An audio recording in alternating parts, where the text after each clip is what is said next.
Well, today we're putting the engine in. We got the headers laying in there. We're going to set the engine on top. You can see those are they're coated inside and out. Hooker Super Competition headers with Thermaltech coating. Thermaltech up in Hopewell, Virginia. That'll lower the header temperature by about 500 degrees. They're really good coatings. Better than ceramic. Here's the engine. Got the mounts installed. Lakewood bell housing. That's the McLeod adjustable throwout bearing, and there's a McLeod RXE clutch.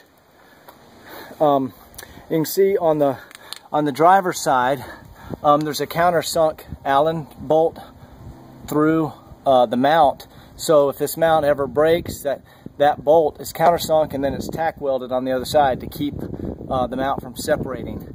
So just a safety precaution.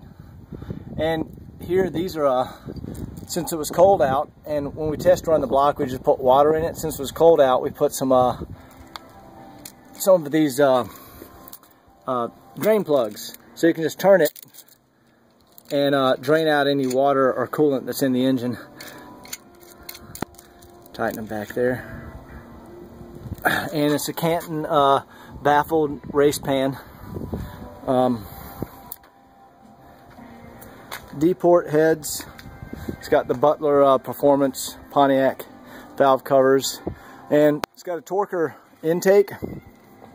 And you can see how we separated. The intake was, see how it was cut? The water section of the intake was cut away from the intake. So at the track, you can swap intakes without having to break into the water, you know, the water channel. And then you notice there's a bolt missing right here on the timing cover and water pump, and that's because we've sealed off the bypass, the water bypass. So I'll be running instead of a standard temperature gauge, I'll be running a restrictor so the restrictor, I can control the temperature of my engine by how fast I allow the water to flow, and that'll be a good setup, you know, in order to tweak and make changes at the racetrack. So now we're gonna,